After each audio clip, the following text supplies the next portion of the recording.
ऊस जर तुम्हाला उत्पादन करायचं असेल त्याला कुठलंही रसायन लागत नाही. तुम्हाला कुठल्या कुठल्या गोष्टी लागतात आणि ते कसं कसं होतात, मुळात ऊसामध्ये साखर तयार कशी होते हेच माझ्या शेतकऱ्यांना माहिती नाही आहे. तुम्हाला कोणाकोणाला माहिती आहे साखर कशी तयार होते? शांतता. सूर्यप्रकाशापासून होते तयार. मित्रांनो, ऊसामध्ये साखर ही सूर्यप्रकाशाद्वारे पानांच्या द्वारे होते, जमिनीतून नव्हे. गैरसमज असेल तर काढून टाका पहिला. हे खूप पुस्तकात आहे, ह्याचा अभ्यास करा. त्यासाठी ऊसाची पानं निरोगी लागतात, ऊसाची पानं हिरवीगार लागतात, मोठी लागतात. मधली जी आपली रेष असते ना शीर, ती पांढरी शुभ्र लागते. ती जेवढी निरोगी तेवढं तुमचं ऊसात उत्पन्न जास्त. आता तुम्हाला त्याचं गणितीय शास्त्र सांगतो, कॅल्क्युलेशन. आणि तुम्ही सध्या काय करताय हे तुमचं तुम्हाला कळेल, ते पण तुम्ही मला सांगा. स्वच्छ सूर्यप्रकाश असलेल्या दिवशी 1 चौरस फूट ऊसाच्या पानाद्वारे दिवसाला 3 ग्रॅम साखर तयार होते. 1 चौरस फूट म्हणजे हे बघा, बरोबर. ऊसाचं वाडं जर आपण जोडली पानं, 1 चौरस फूट ऊसामध्ये सूर्यप्रकाश असताना, मगाच आठवते का सूर्याची किंमत किती आहे? सूर्यप्रकाश नसेल तर साखर तयार होत नाही मित्रांनो. हे शास्त्र सांगतंय, हे विज्ञान सांगतंय. भारतामध्ये साधारण आपण विषुववृत्त प्रदेशामध्ये आहोत, 300 दिवस आपल्याकडे सूर्यप्रकाश असतो.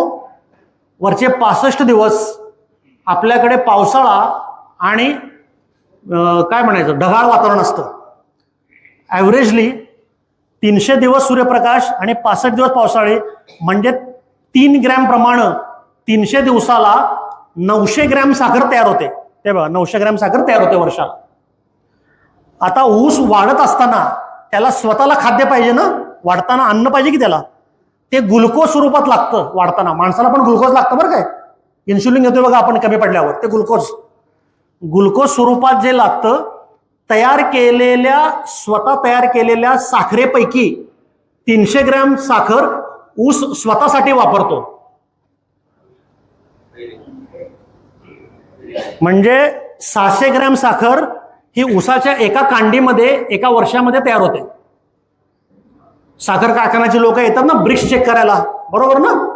ते ब्रिक्स चेक करणं म्हणजे बघा 600 ग्रॅम साखर ती किती आहे हे चेक करतात. त्याच्या खाली बघा, सगळ्यात महत्वाची गोष्ट आहे ही, ऊसाला अतिशय कमी पाणी लागतं. ऊसाला मित्रांनो कमी पाणी लागतं. तुम्ही जर ऊसाला जास्त पाणी दिलं तर ऊस वजनाला मार खातो. लक्षात ठेवा, तुमच्या ऊसाचं वजन न भरण्याचं मुख्य कारण ते आहे, पाणी जास्त होत आहे बरं का. किती पाणी लागतंय? 900 ग्रॅम पैकी 300 ग्रॅम साखर त्या ऊसानं खाल्ली, 600 ग्रॅम राहिली. 600 ग्रॅमच्या तिप्पट म्हणजे 1800 ग्रॅम पाणी वर्षभर एका कांडीला लागतं. आपण किती देतोय जरा विचार करा, 1 मिनिट. फक्त 1800 ग्रॅम पाणी लागतंय.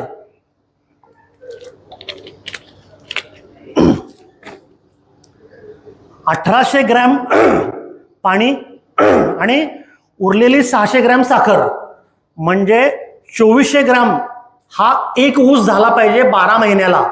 साधारणपणे 2.5 किलो ऊस वर्षाला तयार व्हायला पाहिजे.